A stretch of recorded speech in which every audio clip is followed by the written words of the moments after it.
दोस्तों, हमारे पूजनीय देवों में श्री राम, श्री कृष्ण, वीरभद्र और बलराम जी आदि जैसे कई मानव रूपी अवतार लिए।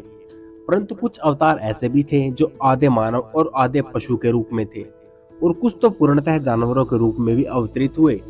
कितनी शक्ति थी उनमें और किस उद्देश्य से लिए गए थे वो अवतार?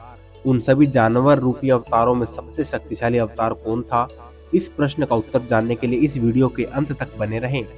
और अगर आपको यह वीडियो पसंद आए तो इसे चैनल को लाइक और सब्सक्राइब अवश्य करें। नंबर 10, नंदी भगवान। भगवान शिव के आशीर्वाद से उनका जन्म ऋषि शिलाद के शरीर से हुआ था।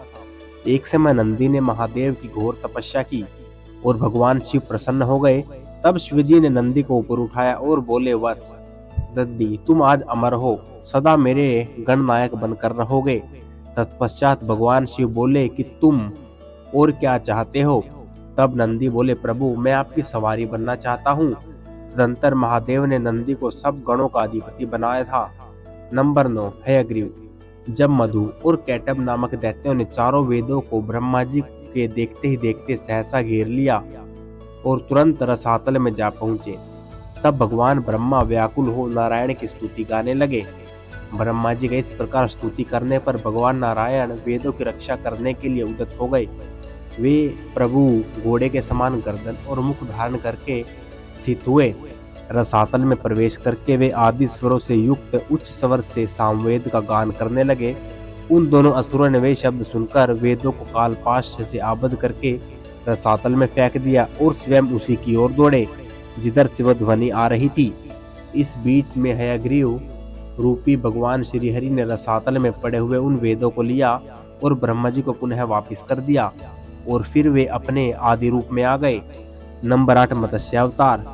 चाक्षुक मनवंतर के प्रलयाकार में जब सारी पृथ्वी एक अनरव में निमग्न हो रही थी, तब भगवान विष्णु वेदों के पुनः परिवर्तन के लिए एक सिंह वाले मत्स्य रूप में प्रादुर्भूत हुए। तब धर्मज्ञ मनु ने अपने योग बल से समस्त महत्वपूर्ण जीवों को खींचकर तथा सभी अनजान अनाजों और औषधियों के बीजों को लेकर सप्त ऋषियों को नौका पर लाद दिया और उसे सर्प रूपी रस्सी से मत्स्य के सींग से बांध दिया। इस प्रकार भगवान विष्णु ने मत्स्य का रूप धारण करके इस सृष्टि तथा वेदों को नष्ट करने से बचाया। नंबर 7, गरुड़। महाभारत के आदि पर्व के अध्याय 31 के अनुसार महर्षि कश्यप और बालखिल्य मुनियों ने कश्यप जी के लिए पुत्र प्राप्ति हेतु एक महान यज्ञ करके एक ऐसा पुत्र प्राप्त किया जो शौर्य और वीर्य में 100 इंद्रों के समान था। उसका वेग मन के समान तीव्र था। उसकी माता विनता को सर्पों की दास्ता से छुटकारा दिलाने के लिए गरुड़ इंद्रलोक पहुंचे थे और वहां उन्होंने अकेले ही सभी देवताओं, गंधर्वों, वसुओं, रुद्रों का पंखों और चोटों से मार कर अंग अंग विदीर्ण कर दिया और उनको पराजित कर आगे बढ़ गए।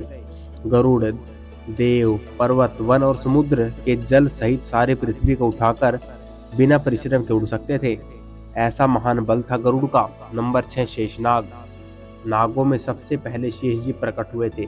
वाल्मीकि रामायण युद्ध कांड सर्ग 117 में ब्रह्मा जी कहते हैं कि शेष कोई नहीं और नहीं बल्कि स्वयं भगवान विष्णु है, जिन्होंने तीनों लोकों सहित पूरे ब्रह्मांड का भार उठाया हुआ है। भागवत पुराण स्कंद 12 के अध्याय 4 के अनुसार प्रलय का समय आने पर संकरण भगवान के मुख से प्रलयकालीन सर्वाधिक अग्नि प्रकट हुई थी, जो जल, तल, अतल सभी सातों नीचे के लोगों को जो भस्म कर देती।